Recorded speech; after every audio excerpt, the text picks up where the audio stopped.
Hello, everyone. I hope that you are all doing well. I wanted to touch base and introduce our last module on creativity. Before I do that, let's just talk for a couple minutes about your special topics presentations. So the last 2 weeks of this class allows you to do some independent research. Since this is the first class in the gifted endorsement classes, we don't really get to touch on everything. And I feel like I say this over and over again. If we just had more time, we could go deeper into this, or if we could just meet face to face, I wish we could have this conversation. And the reason that I do this special topics at the end of this semester is to differentiate for your own personal interests. So you don't need to start working on it yet, but I would encourage you to think of a topic that you would like to explore in more detail. So as you are going through the content this week, start reflecting on everything we've talked about this semester and thinking about what is one topic that either you wish that we covered and we didn't, or maybe that we kind of just covered the surface but you want to dig deeper. Really, the sky is the limit with these types of presentations. We have had students in the past do gifted education and poverty. I've had some really good presentations on twice exceptional students. I've done some projects with students who wanted to dig deeper into their specific district. So anything that you're interested in that has to do with gifted ed, there's not much limit to it. If you are starting to think about a topic and you want to run one by me, then you're welcome to do that. The presentations are, we don't actually give the presentations to each other given the online nature of the class, but you do create a PowerPoint and you give some other resources for your fellow classmates. And then you have the opportunity to review each other's PowerPoints and provide some feedback. So I wanted to plant that bug in your ear and just keep that in mind as we approach the end of the semester. You all have done a wonderful job digging into this topic of the invisible gifted. To me, it's the heaviest topic because it's hard to study, but it's important to keep that in mind. And I'm just so passionate that we are giving all students the same opportunities. And particularly, I'm really passionate about having that dynamic mindset in an educational setting and seeing issues as opportunities for growth, seeing behavioral issues as actually indicators of giftedness, recognizing that gifts such as memory are going to manifest differently depending on your cultural background, and really keeping in mind those core traits, aptitudes, and behaviors that we have been studying. I'm looking forward to reading your See-Me statements. There's something really powerful about writing in the first person. There's actually a lot of research on perspective taking, and we'll talk about that a little bit when we study creativity this week. But one of the main components of creative and critical thinking is looking at experiences from multiple perspectives. So one really good technique to encourage that is to write from an individual's perspective that is not your own. That's why I really find these See-Me statements very powerful.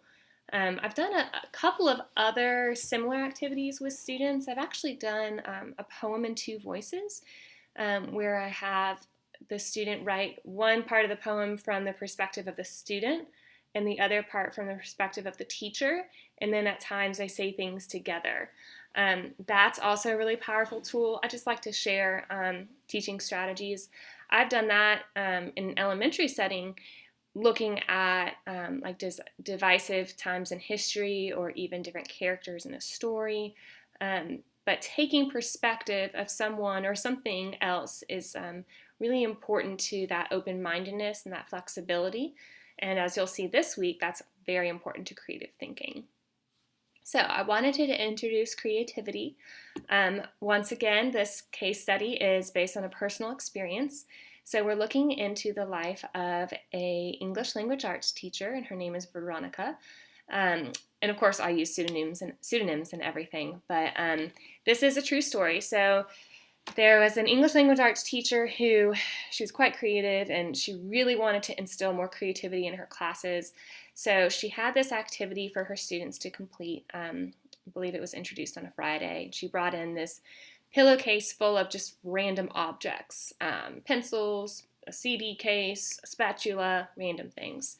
And the assignment was for the students to choose 3 objects out of the pillowcase and work in groups to create a magical device out of these 3 objects. That magical device was then supposed to be a central component of a creative writing assignment that they were to complete. And the students freaked out. They were not comfortable. They didn't know how to get an A on the assignment. They were really upset about it. They weren't sure what to do. And this really surprised the teacher, because we think that, oh, students love to be creative. But the true story is we don't really give them that much practice with creative thinking. So the case study this week is based on how can Veronica provide some scaffolding to encourage these students to engage in the creative thinking process, and how can she help them along the way.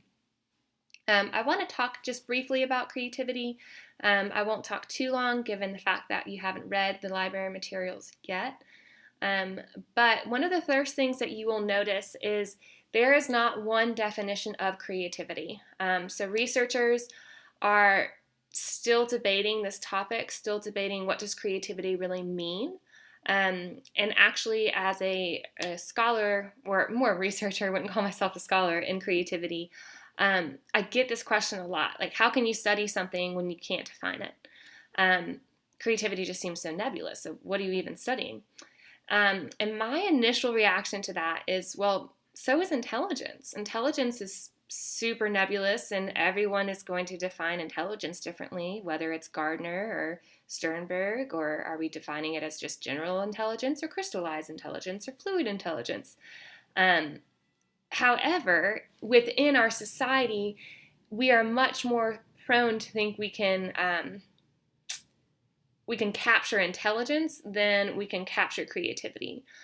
So I think it's important to recognize that there is a cultural foundation of this. So culturally, we think, oh, we can measure intelligence. But when we talk about measuring creativity or creative potential, which is what I'm interested in, people freak out. So just keep that in mind as you start digging into the resources and think, okay, well, intelligence is just as nebulous, but our culture thinks that it's more effective or more acceptable to be measuring something like intelligence than creativity. As you dig into the resources for creativity, you will quickly notice that one of the most popular ways to study or to rather to describe creativity is what we call the 4 P's of creativity. So that includes the creative product, which is something that's manifested, not just a physical product, could also be an idea. Creative product, a creative press, which is your environment. What types of environment are conducive to creativity? Creative process, what is the thought process to produce something creative? And creative person or personality. And those are your, what are the typical characteristics of creative individuals? You can pretty quickly realize which component of creativity different researchers are interested in.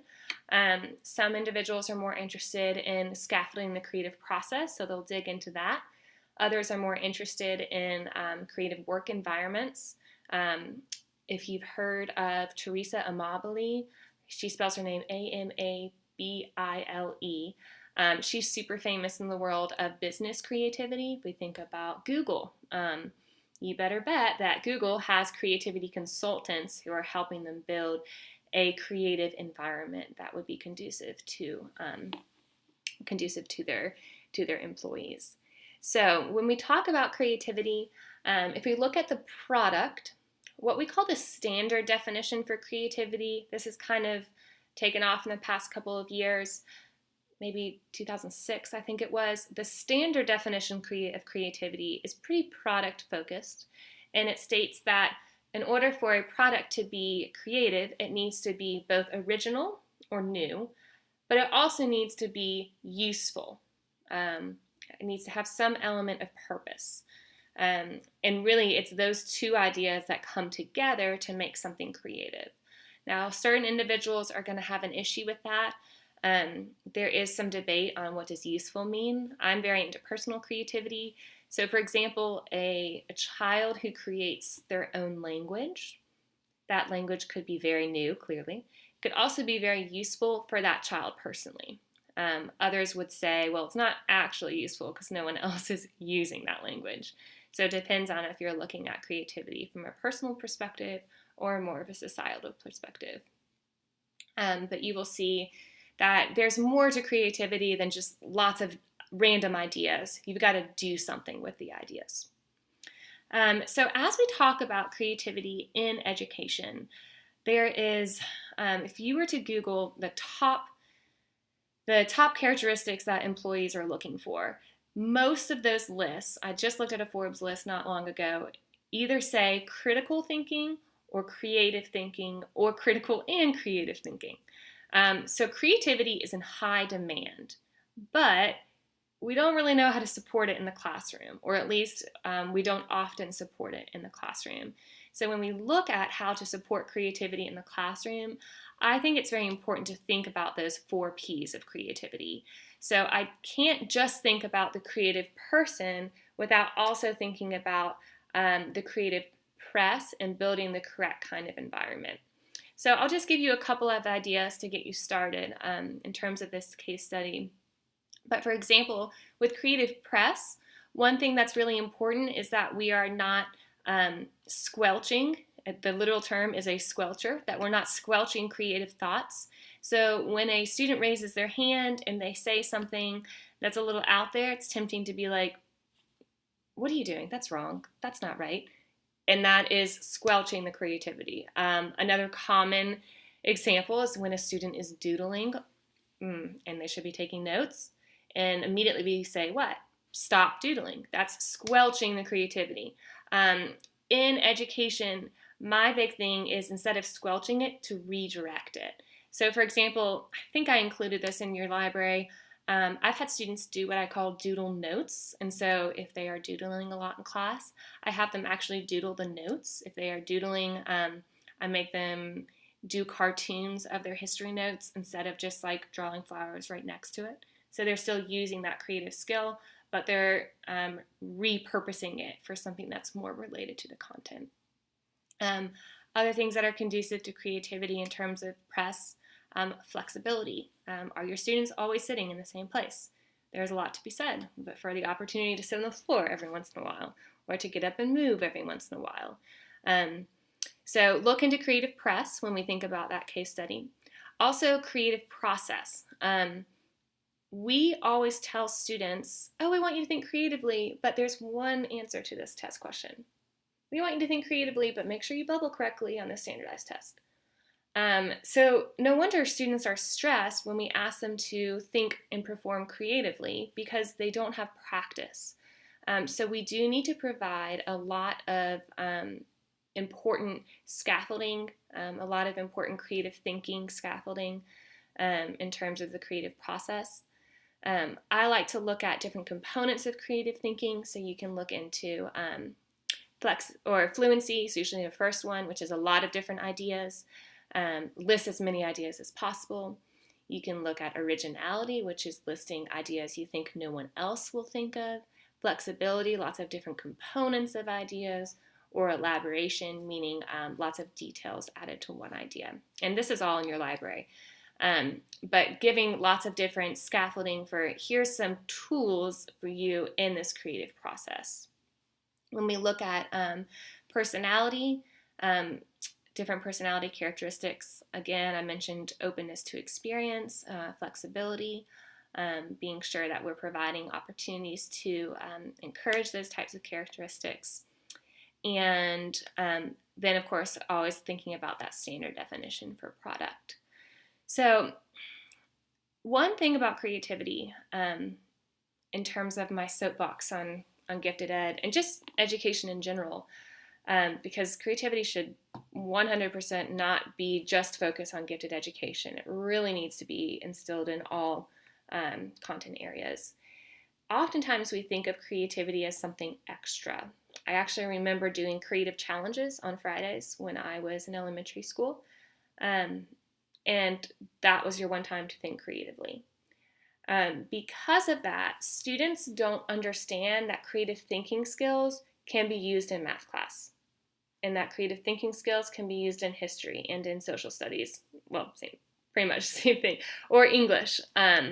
Or they think it's only art, which creativity is definitely not just art. we have an art bias in terms of creativity research. So in terms of my one thing that I would want to encourage students for creativity is helping them see that creativity is not its separate thing. So when I do professional development in schools based on creativity, I always tell my teachers, listen, I'm not telling you to add another column to your lesson plans for creativity. What I'm telling you is you can use creativity across all of the rows, all of the columns, so that creativity becomes what's tying everything together. And as you look into these different creative teaching strategies, you'll see, oh, I could use that in science tomorrow. I could use that in math tomorrow. I use the same creative teaching strategies in my college classroom as I do when I'm working with gifted elementary schoolers. So I would just encourage you to see this not as an extra, if you have time, activity, but rather see creativity as something that is useful in the classroom at all times for all students. So again, for this week, the discussion post, you're thinking of ways that Veronica can explain creativity to her students and also scaffold that creative thinking process. I'll be looking for those initial responses by Friday evening, and then your responses to your classmates' posts by Sunday. One other note, just to give you an idea of where we're going the week after, your assignment for that week will be to dig into one specific creative teaching strategy. So my goal is for you guys to work as a class to create a lot of different how-to guides about different creative teaching processes. For that reason, not this coming Friday, but the next, by that Friday, I want you to choose a creative teaching strategy. And I'll talk about this again next week, but I wanted to make sure to introduce it now because as you are reading the library materials and viewing the videos, if you come across one technique that you're like, ooh, Scamper, that sounds kind of cool, or analogical thinking, I kind of like that, or storyboarding, that sounds cool. I'm naming some of my favorites. Just take a note of that and think, oh, maybe for next week I can dig deeper into that for my creativity how-to guide. So I hope that everyone has a wonderful week and that you are enjoying what feels like winter. Feels like we never had fall. As always, I am here to answer any questions. I've enjoyed working with you all, and I will talk to you soon.